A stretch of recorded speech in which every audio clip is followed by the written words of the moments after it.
ভারী বর্ষণ আর ভারত থেকে আসা ঢলে হঠাৎ বন্যার কবলে পড়েছে শেরপুরের ঝিনাইগাতি ও নালিতাবাড়ী উপজেলা। মহারশী ও ভোগাই নদীর পাড় ভেঙে প্লাবিত হয়েছে অন্তত অর্ধশত গ্রাম।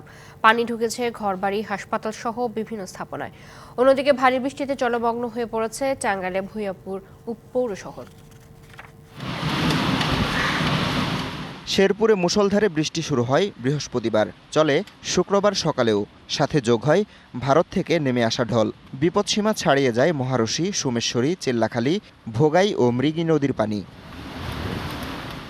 পানির চাপে ভোগাই নদীর দুই পাড়ের কয়েকটি স্থানে ভেঙে গেছে। এতে প্লাবিত হয়েছে নালিতাবাড়ী উপজেলার বিস্তীর্ণ এলাকা।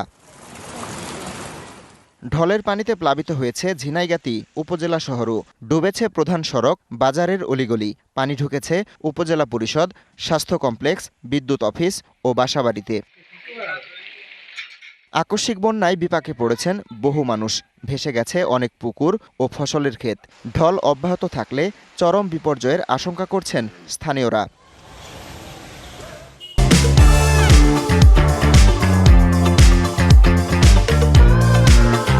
অন্যদিকে ভারী বৃষ্টিতে জলাবদ্ধতা দেখা দিয়েছে টাঙ্গাইলের ভুয়াপুর পৌরসভায়। তলিয়ে গেছে প্রধান প্রধান সড়ক সহ অধিকাংশ পাড়া মহল্লার রাস্তাঘাটও।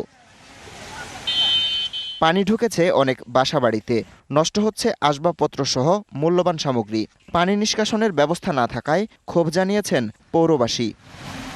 Habibur Rahman, DBC news desk.